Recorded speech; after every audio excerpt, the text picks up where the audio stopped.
Alright guys, this is the At Home Avenger.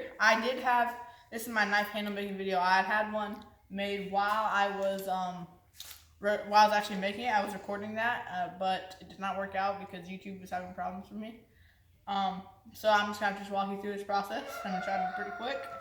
So stay with me. Alright, so first thing I did, because before, if you remember, there was nothing on here. The first thing I did was I went out and I got a tree branch from the woods. And I came back, and we used a miter saw to cut the tree branch in half, and to cut it down to the size that we wanted it.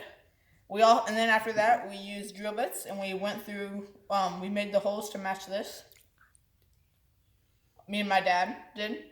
And then after that, I cut the sides. I did a lot of sanding and a lot of whittling using a different knife, but using just a utility knife.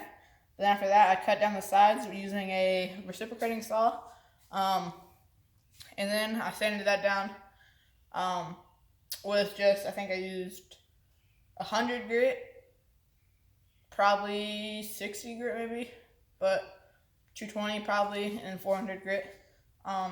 So I used that to sand it down, and I also used in the video, let me see if I can find it for you.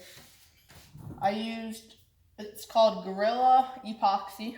It was a mix of two different chemicals that you would squeeze them down, and then you would use a stick to just combine them.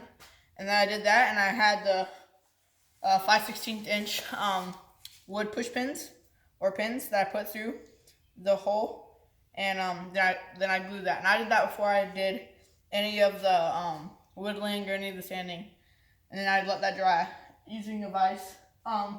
So then after I have it sanded down to the size I wanted, into the shape I wanted, I went into my kitchen oven and I put it on.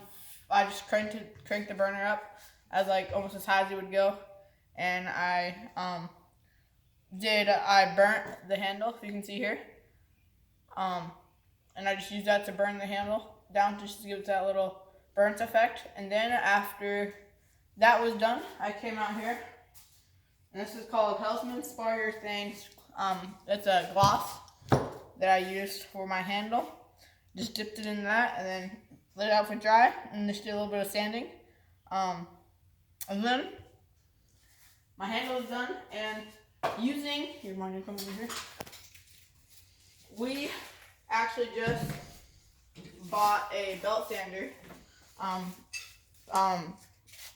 and using this, I use that to finish off the blade to kind of give the gloss that I needed. So I just turned it on, and then use that to just kind of finish the blade, and yeah, so that was it. Thanks for watching. Like, comment, subscribe. See you.